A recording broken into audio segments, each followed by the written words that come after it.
ಮಾಡಲಾಗಿದೆ. ಪೆಹಲ್ಗಾಮ್ ದಾಳಿ ಬಗ್ಗೆ ಎಸ್ಐಟಿ ತನಿಖೆ ನಡೆಸ್ತಾ ಇದೆ.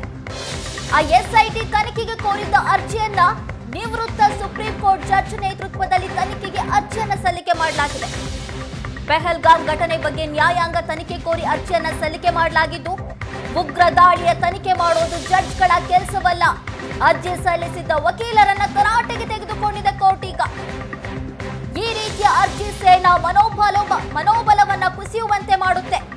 ನಾವೆಲ್ಲರೂ ಕೂಡ ದೇಶದ ಜೊತೆಗೆ ನಿಲ್ಲಬೇಕಾಗಿರುವಂತಹ ಸಮಯ ಅಂತ ಕೋರ್ಟ್ ಹೇಳಿರೋದು. ಸುಪ್ರೀಂ ಕೋರ್ಟ್ ತರಾಟೆ ತೆಗೆದುಕೊಂಡ ಬೆನ್ನಲ್ಲೇ ಅರ್ಜಿಯನ್ನ ವಾಪಸ್ ಪಡೆದಿದ್ದಾರೆ ಇದೀಗ ವಕೀಲ. ಈ ಬಗ್ಗೆ ಹೆಚ್ಚಿನ ಡೀಟೇಲ್ಸ್ ಅನ್ನ ಕೊಡ್ತಾರೆ ನಮ್ಮ ಪ್ರತಿನಿಧಿ ಡೆಲ್ಲಿ ಮಂಜು. ನಮ್ಮ ಜೊತೆ ಮತ್ತೊಮ್ಮೆ ಸಂಪರ್ಕದಲ್ಲಿದ್ದಾರೆ.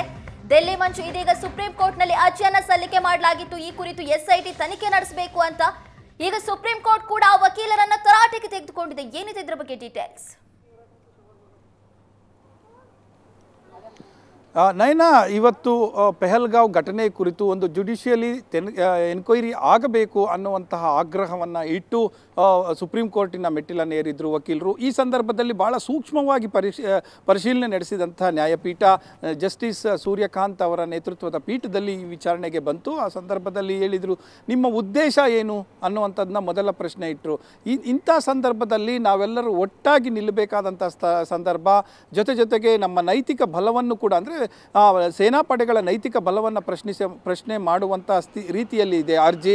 ಈ ರೀತಿಯಾದಂಥ ಅರ್ಜಿಗಳು, ಸಾರ್ವಜನಿಕ ಹಿತಾಸಕ್ತಿ ಅರ್ಜಿಗಳನ್ನು ತರಬಾರ್ದು ಅನ್ನುವಂಥ ನಿಟ್ಟಿನಲ್ಲಿ ನಿಮ್ಮ ಉದ್ದೇಶ ಆದರೂ ಏನು ಅನ್ನುವಂಥದ್ದು, ಅದು ಅವ್ರ ಜುಡಿಷಿಯಲ್ ಪ್ರೋಬ್ ಅಗತ್ಯತೆ ಏನಿದೆ. ಈಗ ಅಲ್ಲಿ ನಡೀತಾ ಇರುವಂಥದ್ದು NIA ಇಂದ ತನಿಖೆ ನಡೀತಾ ಇದೆ.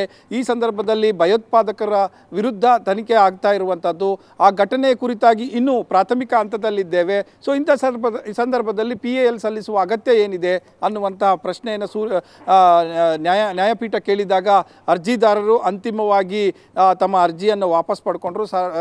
PAL ಏನು ಸಲ್ಲಿಕೆ ಮಾಡಿದ್ರು ಅದನ್ನು ವಾಪಸ್ ಪಡ್ಕೊಂಡ್ರು. ಆ ಸಂದರ್ಭದಲ್ಲಿ ಒಂದು ಮಾತನ್ನು ಹೇಳಿದ್ರು, ಅಲ್ಲಿನ ವಿದ್ಯಾರ್ಥಿಗಳ ಹಿನ್ನೆಲೆಯಲ್ಲಿ ನಾವು ಹಾಕಿರುವಂಥ ಅರ್ಜಿ ಇದು ಅಂತ. ಹಾಗಾದರೆ ನಿಮಗೆ ವಿದ್ಯಾರ್ಥಿಗಳ ಕುರಿತಾದಂಥ ಏನಾದರೂ ತಕರಾರಿದ್ದರೆ ಅಲ್ಲಿನ ಹೈಕೋರ್ಟ್ಗೆ ಹೋಗಿ ಅನ್ನುವಂಥ ಡೈರೆಕ್ಷನ್ ಕೂಡ ಸುಪ್ರೀಂ ಕೋರ್ಟ್ ಕೊಡ್ತು. ಇದೇ ಹಿನ್ನೆಲೆಯಲ್ಲಿ ವಕೀಲರು ತಮ್ಮ ಅರ್ಜಿಯನ್ನು ವಾಪಸ್ ಪಡ್ಕೊಂಡ್ರು. ನಯನಾ,